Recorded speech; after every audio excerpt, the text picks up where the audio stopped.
नमस्कार, स्वागत है आप सभी का बीपीएससी पूर्वावलोकन घटना चक्र के इस सीरीज़ में, जहां पे हम लोग भारतीय राष्ट्रीय आंदोलन से संबंधित कुछ महत्वपूर्ण क्वेश्चन देखने वाले हैं जो बीपीएससी के द्वारा अलग अलग परीक्षाओं में पूछे गए हैं और आपके एग्ज़ाम के लिए काफ़ी महत्वपूर्ण है। तो चलिए सेशन को शुरू करते हैं। सबसे पहले हम बात करते हैं कल का महत्वपूर्ण क्वेश्चन जो आपके होमवर्क के तौर पर दिया गया था। क्वेश्चन था कि इनकलाब जिंदाबाद का नारा किसने दिया था। ऑप्शन इकबाल, महात्मा गांधी, भगत सिंह। बहुत सारे लोगों ने इसका आंसर बिल्कुल सही दिया था, भगत सिंह, जो बिल्कुल सही है। लेकिन इसमें एक बात मैं बता दूं कि इनकलाब जिंदाबाद का नारा जो है भगत सिंह बोले थे, लेकिन इसके लिखने वाले जो व्यक्ति थे उनका नाम था हसरत मोहनी। तो अगर क्वेश्चन देता है कि इनकलाब जिंदाबाद का नारा किसने दिया, अगर हसरत मोहनी ऑप्शन में रहेगा तो हसरत मोहनी सही कीजिएगा, भगत सिंह रहेगा तो भगत सिंह सही कीजिएगा। लेकिन अगर किसी किसी क्वेश्चन में दोनों ऑप्शन रहता है, भगत सिंह और हसरत मोहनी, तो उस केस में आपका आंसर डी होगा, उपरोक्त में से एक से अधिक, क्योंकि भगत सिंह इसको बोले थे और हसरत मोहनी इस नारा को लिखा हुआ था। चलिए हम बात करते हैं। आज का पहला क्वेश्चन आपके सामने, निष्क्रिय विरोध के सिद्धांत का प्रतिपादन किसने किया। महात्मा गांधी, बिपिन चंद्र पाल, अरविंदो घोष। उपरोक्त में से एक से अधिक, उपरोक्त में कोई नहीं। यहाँ पे ध्यान दीजिएगा, निष्क्रिय विरोध के जो सिद्धांत है इसका प्रतिपादन करने वाले व्यक्ति अरविंद घोष थे। अब तथ्य की बात कर ली जाए तो निष्क्रिय विरोध के सिद्धांत का प्रतिपादन अरविंदो घोष ने अपनी पुस्तक वंदे मातरम में किया। उनका मानना था कि अंग्रेज़ों को अभिलंब यानी तुरंत भारत छोड़ देना चाहिए जितना जल्दी हो सके। अगर अंग्रेज ऐसा नहीं करते हैं तो उनके विरोध हम लोगों का प्रदर्शन करना चाहिए। चलिए हम बात करते हैं अगला क्वेश्चन, गदर पार्टी की स्थापना हुई वो वर्ष कौन सी है। 1907, 1913, 1917। इसका सही उत्तर है ऑप्शन बी, 1913 में गदर पार्टी की स्थापना हुई थी सोहन सिंह भाकना के द्वारा। 21 अप्रैल 1913 को सोहन सिंह भाकना के नेतृत्व में यूएसए के पोर्टलैंड में Hindustan association of the Pacific Coast नामक एक संस्था की स्थापना हुई थी और यह जो संस्था थी इसका मुख्यालय सैन फ्रांसिस्को में था। इस संस्था ने एक गदर नामक अखबार निकाला जिससे इस संस्था का नाम भी गदर पार्टी पड़ गया। ध्यान रखिएगा, पहले इसका नाम पूछ सकता है कि गदर पार्टी का नाम पहले क्या था, तो Hindustan association of the Pacific Coast इसका नाम था। लेकिन बाद में यही संस्था एक अखबार निकाला जिसका नाम गदर रखा, उसके बाद इस संस्था का नाम भी गदर पार्टी हो गया। लाला हरदयाल सिंह इस संस्था के मनीषी यानी पथ प्रदर्शक थे। चलिए बात करते हैं अगला क्वेश्चन, भारतीय राष्ट्रीय कांग्रेस के 1916 के लखनऊ अधिवेशन में किसने बिहार के नील उगाने वालों का प्रश्न प्रस्तुत किया। राजकुमार शुक्ला, डॉक्टर राजेंद्र प्रसाद, जीवी कृपलानी। यहाँ पे आपका राइट आंसर होगा ऑप्शन ए, राजकुमार शुक्ला। यानी 1916 में लखनऊ अधिवेशन के दौरान राजकुमार शुक्ला वहाँ पे पहुँचे हुए थे और बिहार के किसान जो थे, जो नील उगाते थे, उनकी समस्या को उन्होंने वहाँ पे रखने का प्रयास किया था। हम बात करते हैं तथ्य का, तो भारतीय राष्ट्रीय कांग्रेस के 1916 के लखनऊ अधिवेशन में बिहार में नील उगाने वालों का प्रश्न चंपारण के कृषक राजकुमार शुक्ला ने प्रस्तुत किया था। उन्होंने ही गांधी जी से भेंट कर उनसे चंपारण आने का आग्रह किया, यानी न्योता भी दिया था कि आप एक बार चंपारण आइए और चंपारण के जो किसान हैं उनकी समस्याओं को एक बार आप समझिए। अगला क्वेश्चन है कि बिहार के किसानों ने किस आंदोलन में चौकीदारी कर देने से इनकार कर दिया था। चंपारण सत्याग्रह, असहयोग आंदोलन, सविनय अवज्ञा आंदोलन। तो देखिए इसका जो सही उत्तर है ऑप्शन सी होगा। सविनय अवज्ञा आंदोलन के दौरान बिहार के जो किसान थे उन्होंने चौकीदारी आंदोलन देने का मतलब चौकीदारी कर देने से मना कर दिया था। सविनय अवज्ञा आंदोलन के दौरान वर्ष 1930 में बिहार के किसानों ने चौकीदारी कर देने से इनकार कर दिया। नेक्स्ट क्वेश्चन है, सरदार उधम सिंह ने किसे मारा था। General Dyer, Curzon Wyllie, Michael O'Dwyer. उपयुक्त में से एक से अधिक, उपयुक्त में कोई नहीं। इसका राइट आंसर होगा ऑप्शन सी, माइकल ओडायर। नहीं, सरदार उधम सिंह ने 1940 में माइकल ओडायर को इंग्लैंड में जाकर उन्होंने हत्या कर दी थी। अब ध्यान रखिएगा कि सरदार उधम सिंह ने माइकल ओडायर को मारा था। उधम सिंह ने जालियांवाला बाग हत्याकांड के अप्रत्यक्ष रूप से जिम्मेदार लेफ्टिनेंट गवर्नर माइकल ओडायर की लंदन में मार्च 1940 में हत्या कर दी। उसके बाद इनको फांसी भी दे दिया गया था उधम सिंह को। अगला क्वेश्चन है, इंडिया फॉर इंडियंस किताब किसने लिखी। CR दास है, MG रनाडे, VD सावरकर। उपयुक्त में से एक से अधिक, उपयुक्त में कोई नहीं। तो इसका राइट आंसर है ऑप्शन ए सी आर दास, यानी इंडिया फॉर इंडियंस किताब लिखने वाले जो व्यक्ति थे सी आर दास थे। भारतीय स्वतंत्रता आंदोलन के दौरान चर्चित पुस्तक इंडिया फॉर इंडियंस के लेखक चित्तरंजन दास थे। नेक्स्ट क्वेश्चन की बात करते हैं। नेक्स्ट क्वेश्चन है 7 नंबर, अनहैप्पी इंडिया पुस्तक के लेखक कौन थे? बाल Gangadhar Tilak, Annie Besant, Lala Lajpat Rai. Right answer हो जाएगा आपका ऑप्शन सी लाला लाजपत राय। नहीं, लाला लाजपत राय अनहैप्पी इंडिया जो पुस्तक इसके लेखक थे। अनहैप्पी इंडिया के लेखक लाला लाजपत राय हैं। बाल गंगाधर तिलक ने केसरी तथा मराठा का और एनी बेसेंट ने कॉमनवेल्थ तथा न्यू इंडिया पत्रों का संपादन किया था।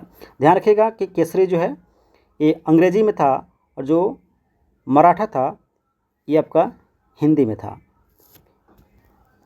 चलिए अब बात करते हैं हम अगला क्वेश्चन। तो सुरक्षा वाल्व सिद्धांत के आधार पर भारतीय राष्ट्रीय कांग्रेस की स्थापना ब्रिटिश सरकार को खतरे से बचाने के लिए थी। उपयुक्त विचार किस नेता के थे? बिपिन चंद्रपाल, सी राजगोपालाचारी, लाला लाजपत राय। तो देखिए, सुरक्षा वालों का जो सिद्धांत था इसको देने वाले जो व्यक्ति थे ये थे आपका लाला लाजपत राय। लाला लाजपत राय का कहना था कि ये जो भारतीय राष्ट्रीय कांग्रेस का जो स्थापना हुआ था ये अंग्रेज इसलिए किए क्योंकि वो इससे अपना सुरक्षा चाहते थे। वो चाहते थे कि मतलब कि जो लोग मतलब कि ब्रिटिश के खिलाफ उग्रवाद फैला रहे हैं या जो भी काम कर रहे हैं, ये इससे क्या होगा, उनकी हम बात को हम सुनेंगे तो हमारी समस्या कुछ हद तक सॉल्व हो पाएगी, ठीक ना। तो इसलिए अपने सुरक्षा के उद्देश्य से भारतीय राष्ट्रीय कांग्रेस की स्थापना हुई है, ऐसा कहना था हमारे लाला लाजपत राय का। तथ्य की बात करी जाए तो सुरक्षा वाल्व सिद्धांत यानी सेफ्टी वाल्व प्रिंसिपल का उपयोग गर्म दल के नेता लाला लाजपत राय ने यंग इंडिया में किया था। वे कांग्रेस को डॉक्ट्रिन के दिमाग की उपज भी मानते थे। कभी कभी ये लाइन जो है कथन पूछ देता है कि किसका कथन है। लाला लाजपत राय का मानना था कि अंग्रेज कांग्रेस संगठन का उपयोग ब्रिटिश सरकार को खतरे से बचाने के लिए किए थे। नेक्स्ट क्वेश्चन है कि निम्नलिखित में से किसने ऑल इंडिया मुस्लिम लीग की स्थापना की थी? सर सैयद अहमद खां, सर मोहम्मद इकबाल, नवाब समीउल्लाह खान। उपयुक्त में से एक से अधिक उपयुक्त में कोई नहीं। 9 नंबर क्वेश्चन का जो ऑप्शन है ऑप्शन सी है नवाब सलीमुल्लाह खां। अब ध्यान रखिएगा इस क्वेश्चन में कभी कभी आपको कन्फ्लिक्ट देखने को मिलेगा इसके मुस्लिम लीग की स्थापना करने वाले व्यक्ति की। तो ध्यान रखिएगा सलीमुल्लाह और आगा खां, इसमें से दोनों में अगर कोई एक रहता है तो बिल्कुल दोनों में से कोई एक आंसर हो जाएगा। लेकिन अगर दोनों केस रहता है आगा खां और सलीमुल्लाह खां तो उस केस में आप जो है आंसर बिल्कुल सलीमुल्लाह खां ही लगाइएगा। ऑप्शन सी बिल्कुल करेक्ट आंसर हो जाएगा। तथ्य की बात करी जाए तो अक्टूबर 1906 में आगा खां के नेतृत्व में मुसलमानों के शिमला प्रतिनिधिमंडल ने एक ऐसी केंद्रीय मुस्लिम सभा बनाने का विचार किया जिसका उद्देश्य मुसलमानों के हितों का संरक्षण था। इसी विचारण के अनुरूप ढाका में संपन्न अखिल भारतीय मुस्लिम शिक्षा सम्मेलन ऑल इंडिया मुहम्मडन एजुकेशनल कॉन्फ्रेंस के दौरान दिसंबर 1906 में इस सम्मेलन के स्वागत समिति के अध्यक्ष तथा राजनीतिक बैठकों के संयोजक ढाका के नवाब समीउल्लाह खान ने अखिल भारतीय मुस्लिम लीग के गठन का प्रस्ताव किया था। तो नेक्स्ट क्वेश्चन है, निम्न में से किस अधिवेशन ने भारत में पृथक निर्वाचन मंडल का आरंभ किया? रेगुलेटिंग अधिनियम 1773, चार्टर अधिनियम 1833, भारतीय परिषद अधिनियम 1909। इसका जो सही उत्तर है ऑप्शन हो जाएगा सी भारतीय परिषद अधिनियम 1909। भारतीय परिषद अधिनियम 1909 जिसको मार्ले मिंटो सुधार भी कहा जाता है, ब्रिटिश भारत में सांप्रदायिक प्रतिनिधित्व की व्यवस्था की गई जिसके अंतर्गत मुसलमानों के लिए पृथक निर्वाचन मंडल की व्यवस्था की गई। यानी जो मुस्लिम लोग हैं वे एक विशेष जगह से केवल मुसलमान ही उसमें वोट डाल सकते हैं, ऐसा कुछ जो है ब्रिटिश के द्वारा मुसलमानों के लिए दिया गया था।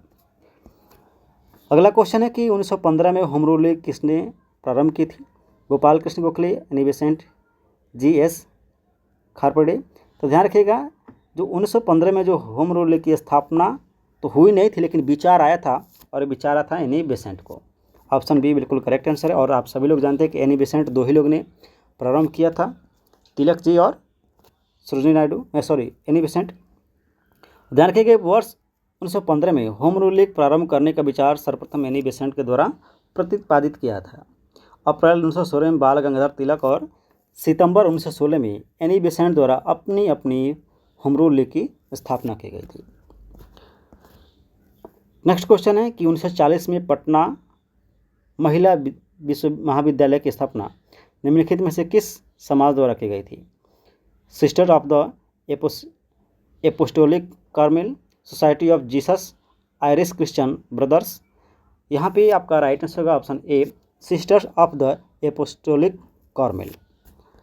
तथ्य की बात की जाए तो पटना महिला कॉलेज बिहार में महिलाओं की शैक्षिक आवश्यकताओं को पूरा करने के लिए खोला गया उच्च शिक्षण का पहला संस्थान है। Bishop B J Sullivan S J Patna के बिशप संस्थापक और mother M Josephine S C apostolic Carmel के सुपरविजनर जनरल ने इसका नाम पटना वीमेंस कॉलेज रखा और इसे बिहार की महिलाओं के लिए एक उपहार के रूप में प्रस्तुत किया। यह कॉलेज वर्ष 1870 में स्थापित एक शैक्षिक निकाय sister of the apostolic Carmel द्वारा संचालित किया जाता है। नेक्स्ट क्वेश्चन की बात करते हैं। 1940 में विनोबा भावे ने व्यक्तिगत सत्याग्रह कहाँ से प्रारंभ किया? पुनपरा वयलार केरल से, खेड़ा जिले में, नडियाद गुजरात या पवनार महाराष्ट्र। तो आपका राइट आंसर है ऑप्शन सी, पवनार महाराष्ट्र में जो है विनोबा भावे ने व्यक्तिगत सत्याग्रह प्रारंभ किया था। और प्रथम जो व्यक्तिगत सत्याग्रही थे ये थे विनोबा भावे। चलिए हम बात करते हैं व्यक्तिगत सत्याग्रह की शुरुआत 17 अक्टूबर 1940 को पवनार यानी आश्रम महाराष्ट्र से हुई थी। विनोबा भावे प्रथम सत्याग्रही थे जबकि पंडित जवाहरलाल नेहरू दूसरे और ब्रह्मदत्त इसके तीसरे सत्याग्रही थे। नेक्स्ट क्वेश्चन की बात करते हैं। भारतीय राष्ट्रीय कांग्रेस के किस अधिवेशन में चंपारण समस्या चर्चा का विषय बना? तो ऑप्शन डी है कलकत्ता 1911, पटना 1912, रामगढ़ 1940। और ध्यान रखिएगा ये क्वेश्चन ऑलरेडी बीपीएससी के द्वारा पूछा जा चुका है। जो लोग कक्षा 6 से 8 का एग्ज़ाम दिए थे उनमें पूछा गया था।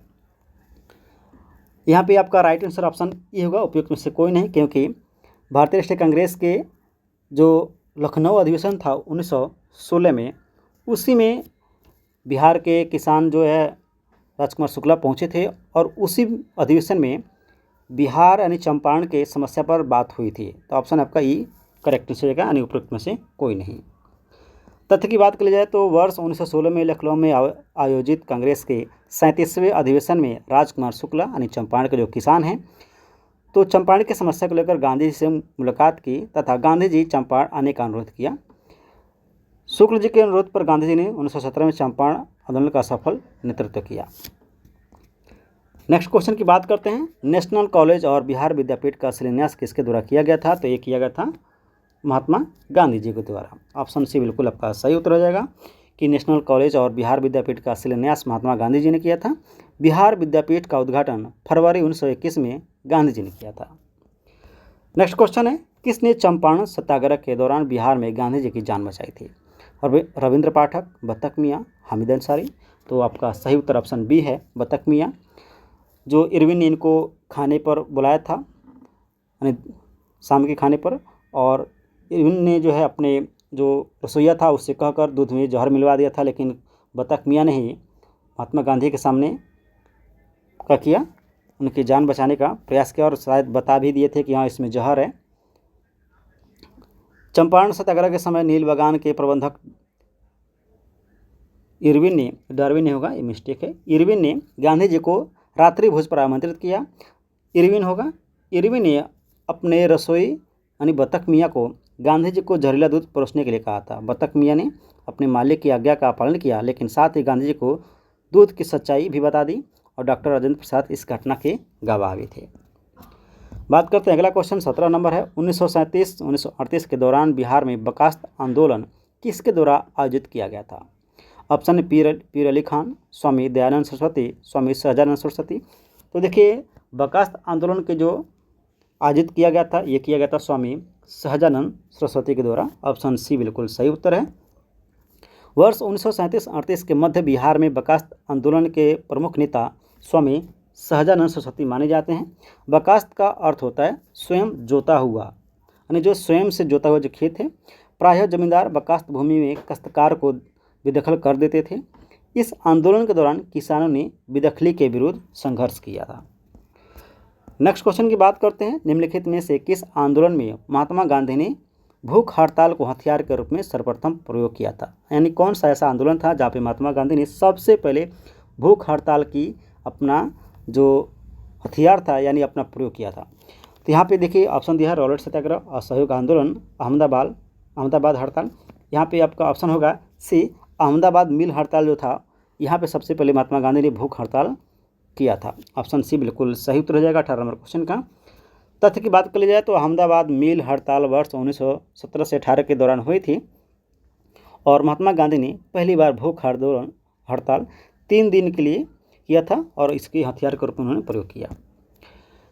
निम्नलिखित में से किस सत्याग्रह आंदोलन में गांधी जी ने प्रत्यक्ष रूप से भाग नहीं लिया? राजकोट सत्याग्रह, खेड़ा सत्याग्रह, वायकोम सत्याग्रह। इसका सही उत्तर है आपका 19 नंबर क्वेश्चन का ऑप्शन सी, वायकोम सत्याग्रह में। तथ्य की बात की जाए तो वायकोम के मंदिर प्रवेश सत्याग्रह में गांधी जी ने प्रत्यक्ष रूप से भाग नहीं लिया था, जबकि खेड़ा सत्याग्रह, राजकोट सत्याग्रह तथा असहयोग आंदोलन का नेतृत्व स्वयं गांधी जी ने किया हुआ था। क्वेश्चन है कि स्वाधीनता आंदोलन के दौरान महात्मा गांधी के करीबी अंग्रेज कौन थे? Reverend Thomas Moore, A O Hume, reverend Charlie Andrews. इसका राइट आंसर है option C, reverend Charlie Andrews इनके परम मित्र बन गए थे स्वाधीनता आंदोलन के दौरान। देखिए चार्ल्स एंड्रूज, जिनको दीनबंधु एंड्रूज के नाम से जाना जाता है, सेंट स्टीफेन कॉलेज दिल्ली के प्राध्यापक थे। भारतीयों में इनका गहरा लगाव था और हर तरह से भारतीय बनना चाहते थे। रविन्द्रनाथ टैगोर, गोपाल कृष्ण गोखले तथा महात्मा गांधी ने इनके घनिष्ठ संबंध थे। यहाँ पे देखिए, यहाँ पे दिया है चार्ल्स एंड्रूज को दीनबंधु भी कहा जाता है, लेकिन मेरा क्वेश्चन आपसे है कि देशबंधु के नाम से कौन जान जाते हैं? इसका आंसर आपको कमेंट बॉक्स में देना है। और आज का लास्ट क्वेश्चन जो आपके लिए है, अंत्योदय कार्यक्रम का उद्देश्य है अल्पसंख्यकों का विकास करना, दलितों की उन्नति करना, गरीबों में सबसे गरीब की सहायता करना, उपयुक्त में एक से अधिक, उपयुक्त में से कोई नहीं। इसका भी आंसर आपको कमेंट बॉक्स में करना है। और हाँ, डेली ज्योग्राफी और हिस्ट्री के जो है यानी भारत राष्ट्रीय आंदोलन का लेक्चर आते रहते हैं, इसको देखते रहिए। और जल्द ही हम लोग जो है एक सूटेबल करंट अफेयर का लेक्चर लेकर आने वाले हैं, जहाँ पे एक बड़ा सा मैराथन होगा, जहाँ पे मैं लगभग 6 महीने के करंट अफेयर को हम लोग जो कवर करने वाले हैं, जो काफ़ी महत्वपूर्ण होगा बीपीएससी टीआरई के एग्जाम के लिए। तो चलिए सेशन को लाइक, वीडियो को शेयर कर दीजिएगा और चैनल पर नए हैं तो चैनल को सब्सक्राइब जरूर कीजिएगा। Thank you.